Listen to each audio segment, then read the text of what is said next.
Welcome back to the Great Primeval Show. I am the Arc Minister, and I'm joined by Ancient Realms and HodgePodge. Hello. Hello.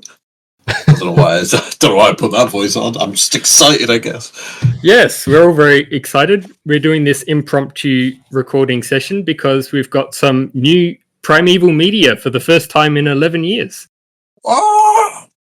Unbelievable. Brilliant. Yeah, so on Twitter and Facebook yesterday, we got a announcement from Julian Michael Carver saying that he's writing a new novel, a tie-in to Primeval New World. Very exciting stuff. It's out of the blue. Didn't expect it at all. Yeah, very unexpected. It's been 84 years. It has been over a decade now, and this. But first of all, the fact that it happened at all is insane. But the fact that they're actually doing New World content is also quite unexpected. That's very surprising. Primeval, I would say, is fairly obscure-ish. Primeval New World is extremely obscure, though. Yeah, quite. So we've got some very basic information on this across the Twitter, X, and Facebook, and the writer's webpage. Apparently, it's going to be based between episodes 1 and 2 of New World. That instantly kind of throws in a bit of a sort of a blockage, because not a lot happens between those two episodes. So it's difficult to see what you would kind of do with that. Yeah, there's apparently only 1 week between those episodes, and the team is very new to anomaly combating. I can't really blame them for not tackling the insane ending of New World. Sound of Thunder Part 2 just... And if you've seen New World, you know exactly what we're talking about. Well, Sorry, go ahead. I was going to say, if this novel took about 2 years to make, then if they were going to try and tackle the ending, I imagine that would take a lot longer. Yeah, I'm not sure whether the actual show knew where the ending was supposed to go either. That is a great point, though, because speaking of that, the fact that we've got one new book coming out is already amazing in itself. If this one does well enough, it could potentially open the door for more books and maybe like a sort of franchise revival almost. But of course, that's wishful thinking at this point. Yes, we're desperate for any Primeval content at the moment. That's something the writer said as well. He said, project has the potential to really become a catalyst for future works in Primeval New World. Yeah, I really hope this... Sorry, go ahead. Sorry, I keep interrupting. I really hope this gains other people's interest in the franchise again. That'd be awesome. Mm. Yeah, one book could lead to more books, and more books could lead to more content. Yeah. Have we said the title of the book yet? Yes, the title is Primeval New World, The Ascent. Oh. And the cover has the Albertosaurus on it from the finale. Plus a couple of copy and pasted pterosaurs in the background. Oh yeah, but that's a Primeval staple at this point. Oh yeah, of course. Which may or may not be the Pteranodon from New World. Oh. Yeah. I think it's rough. Mm. Okay, we've sort of gone over the opening to that and the announcement. So we just wanted to go over a few things, facts between episode 1 and episode 2 about where the book sort of has to be in terms of story. Yeah, so immediately following episode 1, one of the main things is Evan's best friend Tony Drake has just died. And he's never mentioned in episode 2 or ever again. So this book could maybe have a funeral or a Evan grieving at that point. It's possible. Yeah, I think they could mention him a couple of times if it's set between episode 1 and 2. I not that this is obviously not like a discussion about the actual show itself, but I feel like, at least I've always felt like Tony Drake's death was always kind of brushed over a little bit after the first episode. Yeah. So this might be nice to sort of detail that a bit more and have a bit more depth going into that. They could try and flesh out his character a bit more with maybe a flashbacks sequence or just something like that. Or some backstory enlightening us on the character. Something. And Evan's sort of bit of Evan's backstory as well. So Lieutenant Ken Leeds doesn't actually meet Evan until episode 2, so it's likely he won't appear unless we get scenes separate from Evan, which is possible, I guess, but then it's a bit... Which is quite a damn shame, because he's one of the best characters. He's probably the best character in the show. Yeah. I mean, it's still possible he could show up, which really, really hoping he does show up because he's great. Yeah, it's such an odd point to pick for a storyline, but maybe we'll be very pleasantly surprised. Well, Ange has met him at this point. Exactly. I was just thinking Ange could still sort of contact Leeds in between during the week. And then we've got another point, which is Dylan Weir hasn't actually joined the Special Projects group yet. That doesn't happen until the end of episode 2, I think. Yeah, she joins at the end of episode 2, so she's also not part of the team. I also kind of forgot about that, but yeah, that's maybe they'll go into her like the struggles that she's going through after losing Tony Drake, which that might be interesting to explore. Yeah, it'd be like a double tie-in as well there. And last point we got is they also don't have an anomaly detector, like a proper setup yet until episode 2. So Since Connor stole the last one. Yeah, I'm thinking this story might be anomaly light or creature light and mainly focus on the characters. Yeah, that'd be very interesting though.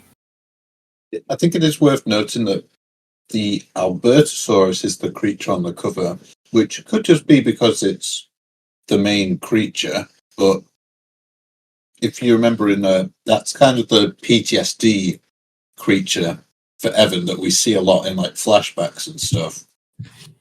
So maybe we'll have something similar to that we see in the show come up in the book as well. Yeah, it could sort of deal with Evan's like sort of backstory, even though it's taking place between episodes 1 and 2. It could sort of be him remembering how he got to this point or something like that. Well, that could link to the speculation we're going to discuss, which is kind of Evan's whole backstory with Brooke and the Albertosaurus and the Arc-Mac as well. Could potentially focus on that. Yeah, so we'll sort of move into speculation. So I've just said about Evan's past could sort of come up in there, but what are we thinking with the title, The Ascent? I'm trying to figure out what it would relate to, but it's quite abstract. I have a feeling it's not about climbing mountains or something like that. Climbing Everest, really? You don't think that's pushing it? I feel like maybe it's an ascent to like trying to tackle the things that took his wife from him. Maybe I assume it's a metaphorical ascent. I could be completely off, of course. Oh yeah, that's the best suggestion I've heard so far. Although, if you think about it, all the Primeval novels have quite abstract titles as well. Yeah, I think the clearest ones are like The Lost Island and Extinction Event. The other two are a bit more abstract. Fire and water doesn't really match with the. I guess there is water and there is water and there is fire in there, I suppose. Yeah. And I suppose in the first novel, The Shadow of the Jaguar, there are shadows and big cats of some sort, even though they're not cats. But we don't talk about that book. No. Moving on. Which characters do we think might appear, and/or which ones do we want to appear? Well, we know Evan's going to be in it, of course. I'd be shocked if Brooke doesn't make at least some sort of appearance, even if it's just being mentioned. Yeah, definitely. I imagine Mac and Dylan will probably be in it at some point as well. Maybe not as heavily as in the show, but who knows? Yeah, because the writer did say... Toby. Yeah, Toby as well. I definitely hope to see Toby, but the writer has said he wanted to delve into Evan and cross photonics. So unless that's just a general description that he's been giving out, could just be focused on Evan.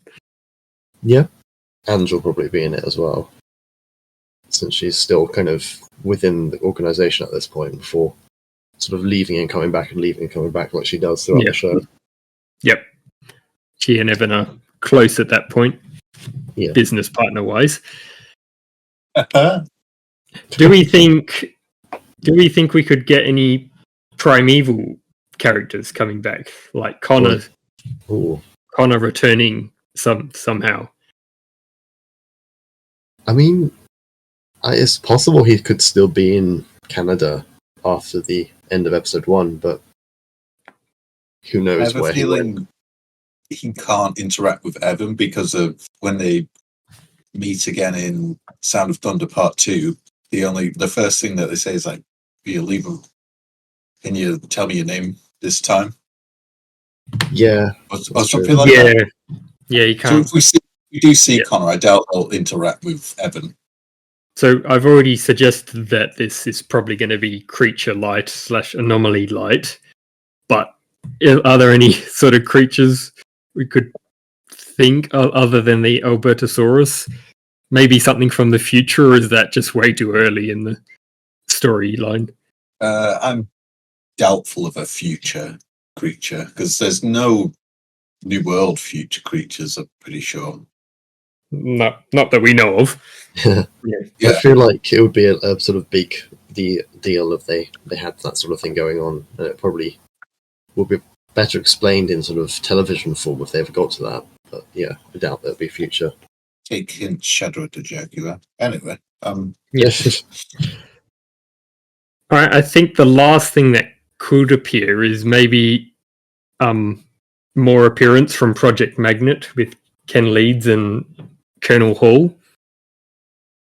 Leeds is the best creature. The goat. Where's the goat? He could be hinted at with Hall as well being involved, since they don't appear, or he doesn't appear till much later. Yeah. Yeah. Yeah, in story, it seems like they're not major players until the end of episode 4, when Leeds and Evan sort of agree to be frenemies. And that's sort of when Hall gets involved, when Leeds takes Leggy, the Titanus Willari bird.